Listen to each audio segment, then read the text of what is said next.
तो अगर हम सामान खरीदे विद इन द स्टेट तो भी जीएसटी लगता है, अगर आउटसाइड द स्टेट खरीदते हैं तो भी जीएसटी लगता है। लेकिन जीएसटी दो तरीके का होता है।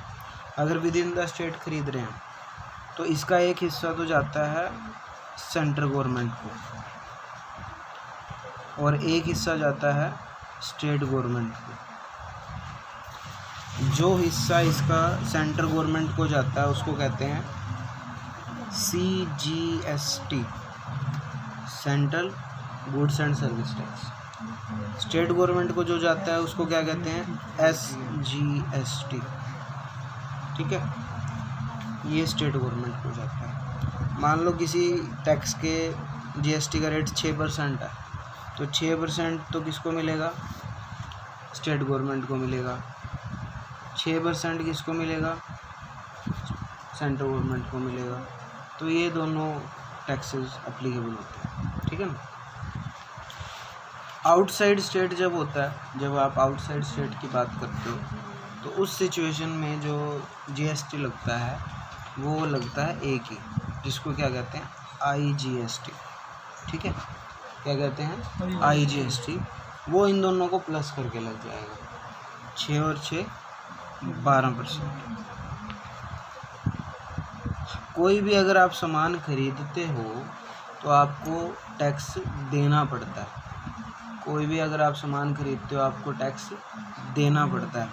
और परचेज जो भी करोगे उस पे हो जाएगा आपका इनपुट टैक्स। क्या हो जाएगा, इनपुट टैक्स। अगर आप सेल करोगे आउटपुट टैक्स। इतना ध्यान रखना बस, बाकी मैं क्वेश्चन नहीं बताऊंगा। जब परचेज करोगे तो क्या आएगा, इनपुट। सेल करोगे तो आउटपुट। देखना क्वेश्चन नंबर 2 स्टार्ट कर रहे हैं।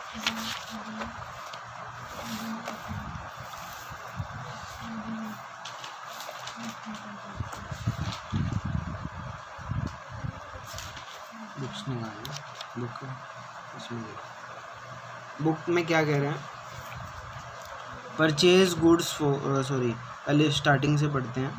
Pass entry in the books of Mukul Roy. हाँ जी, क्वेश्चन नंबर 2 कर रहा हूँ। Pass entry in the books of Mukul Roy and sons assuming all transaction being entered with the state of West Bengal.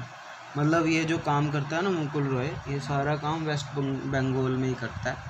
तो आपको चार्जिंग करना है CGST SGST कितने % से, 6% से करना है। ठीक है, तो ये आपको एंट्रीज करनी है। मैंने अभी कहा परचेज पे कौन सा टैक्स लगता है, इनपुट, और सेल पे क्या होता है, आउटपुट। देखना फर्स्ट एंट्री है परचेज गुड्स फॉर 150 फ्रॉम S बनर्जी। एंट्री वही है जर्नल वाली। क्या एंट्री होती थी पहले, purchase account debit to S Banerjee होती है अगर विदाउट GST होती तो। लेकिन अब की बार इसमें क्या कर दिया, देखना आंसर में, purchase account debit, input CGST, input SGST to S Banerjee. ये 9,000 कहाँ से आया, सामान कितने का लिया हमने, 150 का। 150 का 6% कितना निकलेगा, 9,000 पे। मतलब आपको ये सामान पड़ेगा 168 का पड़ेगा। ठीक है, ये हमने टैक्स क्या किया, पे किया। सेकंड एंट्री चेक करो क्या लिख रखी है, sold goods for 250 to Aditya Sangma. Aditya को सामान बेचा है, तो जब सेल करते हैं तो क्या होता है,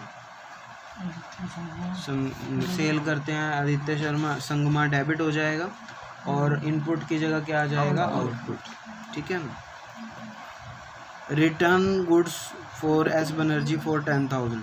देखो जब हम सामान खरीद के वापस भी करेंगे ना तो उसमें एंट्री रिवर्स हो जाएगी। एक बार चेक करना, एंट्री में ही चेक करो। जो हमने सामान खरीदा था तो क्या एंट्री हुई थी, परचेज अकाउंट डेबिट। अब इसमें क्या होगा, अगर रिटर्न कर रहे हैं तो ये परचेज क्रेडिट हो जाएगा। चेक कर लो थर्ड एंट्री में, इसको मैच करके देखो। परचेज डेबिट हुआ था, यहाँ पे क्या हो जाएगा, क्रेडिट। इनपुट डेबिट हुआ तो यहाँ पे क्या हो जाएगा, क्रेडिट। यहाँ 2 बार होगा, मतलब इनपुट CGST, इनपुट SGST।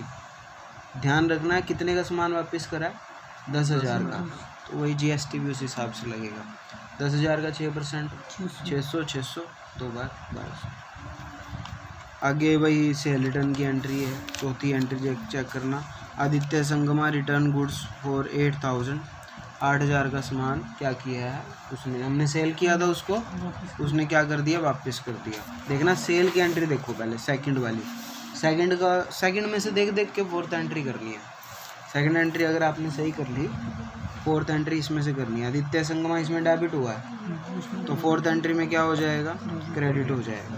बस उल्टा कर लोगे इतना तो यस आराम से हो जाना चाहिए। क्वेश्चन एंट्री नंबर नेक्स्ट है 18 तारीख वाली। प्रिंटिंग एंड स्टेशनरी के पे करे हैं 5,000 रुपये इन कैश, चाहे कोई भी खर्चा करो, जीएसटी वगैरह दे रखा है तो लगेगा। प्रिंटिंग एंड स्टेशनरी पे 5,000 पे करें और उस पर जीएसटी कितना लगेगा, वही 6%। एंट्री चेक कर लो answer. Printing and stationery account debit, input to bank या कैश। कैश में पे किया तो कैश लिख दो, चेक से पे किया तो क्या लिखोगे, बैंक लिखोगे। Goods withdraw for personal use, personal use के लिए गुड्स निकालनी है। अब की बार हमने सामान लिया है और वो भी किसके लिए लिया है, पर्सनल यूज़ के लिए। देखो पर्सनल यूज़ क्या होता है, मतलब ड्राइंग करी है पर्सनल यूज़ के लिए, तो क्या चीज़ करी है, या तो पैसे करे होते तो कैश आ जाता। अब पैसे की बजाय क्या करा है, सामान करा है।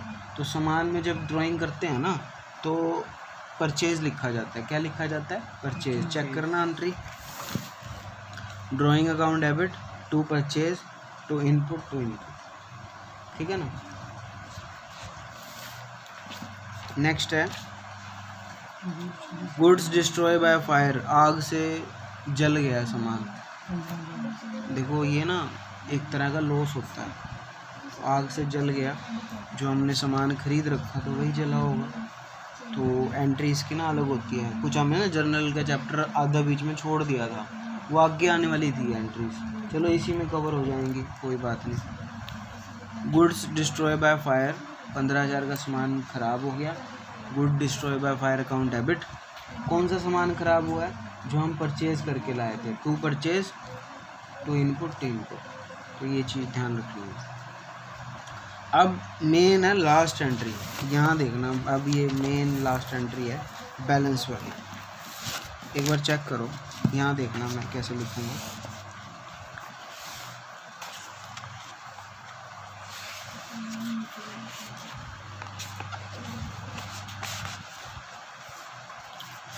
सबसे पहले आपको क्या करना है, जो सारे इनपुट डेबिट हो रहे हैं ना उनको टोटल कर देना है। यहाँ पे लिखना है आपको, मैं करके दिखा रहा हूँ एक बार। यहाँ लिखना इनपुट CGST, इनपुट SGST। अब डेबिट वाले को सबको टोटल कर लो, कितना है इधर, 9 इधर, 9 इधर लिखना है। आगे इनपुट देखो, आगे एक ये प्लस 600 प्लस 600, नेक्स्ट एंट्री में था, नेक्स्ट है 300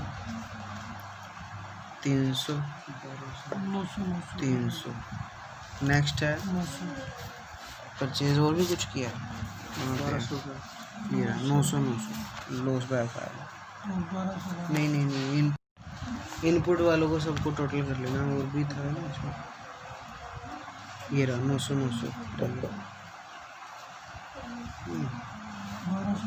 सॉरी ये चीज़ नहीं था। इनपुट ना जो डेबिट वाले हैं उनको प्लस करना है। देखना एक बार, इधर 9,000 था, इधर कितना था, 600 भी नहीं आएगा। इनपुट और कौन सा है, 300 आएगा, ठीक है।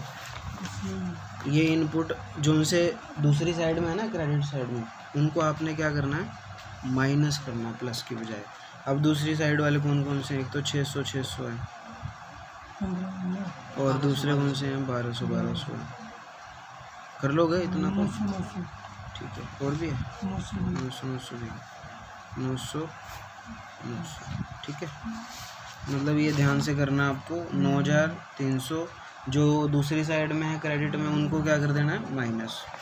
अब ऐसे ही क्या करना आपको, आउटपुट को करना, आउटपुट CGST, आउटपुट SGST, इनको भी टोटल कर लो। देखना आउटपुट कहाँ कहाँ है। आउटपुट होना कहाँ चाहिए वैसे, क्रेडिट में ही 15,000। दूसरा नेक्स्ट आउटपुट डेबिट में जा रहा है, इसको बाद में देखते हैं, बाद में कर लेंगे।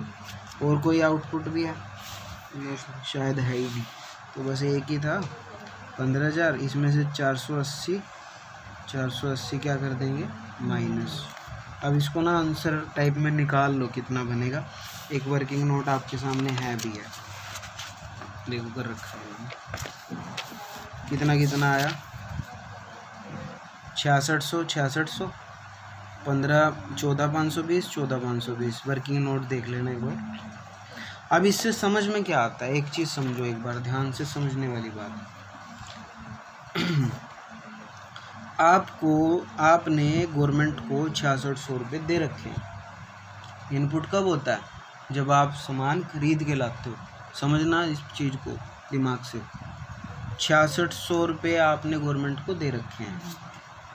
14,520 रुपये गवर्नमेंट के लिए ले रखे हैं, क्योंकि आउटपुट का मतलब आपने सामान बेच के पैसे लिए होंगे और अब गवर्नमेंट को तो देने पड़ेंगे। अब क्या करें हम, 6600 रुपये दे रखे हैं, 14,520 रुपये ले रखे हैं, तो क्या करें, इन्हीं का नेट पेमेंट कर दें बस। नॉर्मल सी बात है। 6600 रुपये मैंने किसी 14,520 रुपये किसी से लेने हैं, 6600 रुपये उसको देने हैं। क्या करूँ मैं, तो जितना नेट आता हो उतने की मैं क्या कर दूँ, पेमेंट कर दूँ। 7,920 रुपये की क्या कर दूँ मैं उनको पेमेंट कर दूँ। नॉर्मल सी बात, पेमेंट कर दूँगा तो मेरा काम ख़त्म हो जाएगा। यही मेन है इसमें, और यही लास्ट एंट्री है जो ये वर्किंग नोट होती है। ठीक है, पेमेंट जब करते हैं, जब पैसे जाते हैं तो बैंक क्रेडिट होता है या डेबिट होता है, बताओ। पेमेंट जब करते हैं तो क्रेडिट होता है। ठीक है, अब बाई चांस इसमें उल्टा होता, बाई चांस इनपुट ज़्यादा होता, आउटपुट क्या हो जाता, कम हो जाता, तो उसमें पैसे आपको लेने होते हैं, तो उसमें बैंक क्या हो जाता, डेबिट हो जाता है। इसमें देखो एक बार लास्ट एंट्री में ही ना देखना एक बार, बैंक में 7,920 7,920 दोनों 15,840 रुपये की पेमेंट कर रखी है या नहीं कर रखी, रखी है ना। तो यही मेन है इसमें। अब बात आती है भी ये लिख कैसे रखा है, आउटपुट को डेबिट में कैसे रखा है, इनपुट को क्रेडिट में कैसे लिख रखा है। आउटपुट और इनपुट को ना ख़त्म करना होता है। एक पहली एंट्री याद करो, जब हम परचेज़ करते हैं तो क्या एंट्री होती है, purchase account debit, input debit, input debit 2 बार होता है ना। तो एक्चुअल में तो इनपुट क्या होता है, हमेशा डेबिट होता है। जब उसको ख़त्म करना होता है लास्ट एंट्री में क्या होता है, क्रेडिट। देखो कर रखा उल्टा। और एक्चुअल में आउटपुट क्या होता है, क्रेडिट होता है। इसको ख़त्म करने के लिए क्या करना होता है, डेबिट। ये कंसेप्ट समझो लास्ट एंट्री का मेन। ठीक है, बस ये पेमेंट कर दो लास्ट में। लेकिन ये जो पेमेंट निकलेगी ना, ये आपका वर्किंग नोट के बिना नहीं निकलेगी, आपको ये वर्किंग नोट जरूर बनाना पड़ेगा। ठीक है, ये आपको ज़रूर करना है, मतलब वर्किंग लास्ट